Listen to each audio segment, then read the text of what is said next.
লন্ডনের অভিজাত এলাকা মেফেয়ারে গড়ে ওঠা একটি তথাকথিত শ্যাডো ব্যাংকের নাটকীয় পতনে আজ আন্তর্জাতিক আর্থিক অঙ্গনে তীব্র আলোড়ন সৃষ্টি হয়েছে।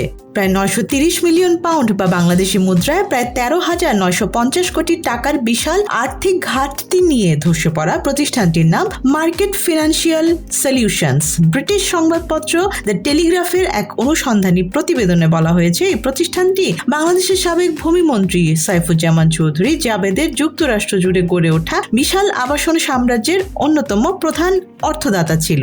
এই তথ্য প্রকাশ্যে আসার পর সিটি অফ লন্ডন থেকে শুরু করে ওয়াল স্ট্রিট পর্যন্ত আর্থিক খাতে উদ্বেগ ছড়িয়ে পড়ে।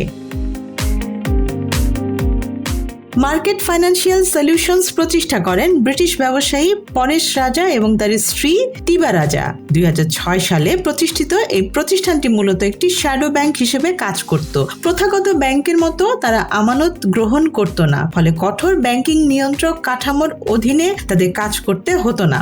এই সুযোগে তারা এমন সব বিনিয়োগকারী ও ব্যবসায়ীদের ঋণ দিত যারা মূলধারার ব্যাংক থেকে সহজে ঋণ পেতেন না। প্রতিষ্ঠানটির ওয়েবসাইটে বলা হয়েছিল, মূলধারার ব্যাংকের মানদণ্ডে যারা উপযুক্ত নন তাদের সহায়তা করাই তাদের লক্ষ্য। বিদেশি বাসিন্দা, অনিয়মিত আয়কারী কিংবা অতীতে কিস্তি পরিশোধের সমস্যায় পড়া গ্রাহকরাও এমএফএস থেকে ঋণ পেতেন।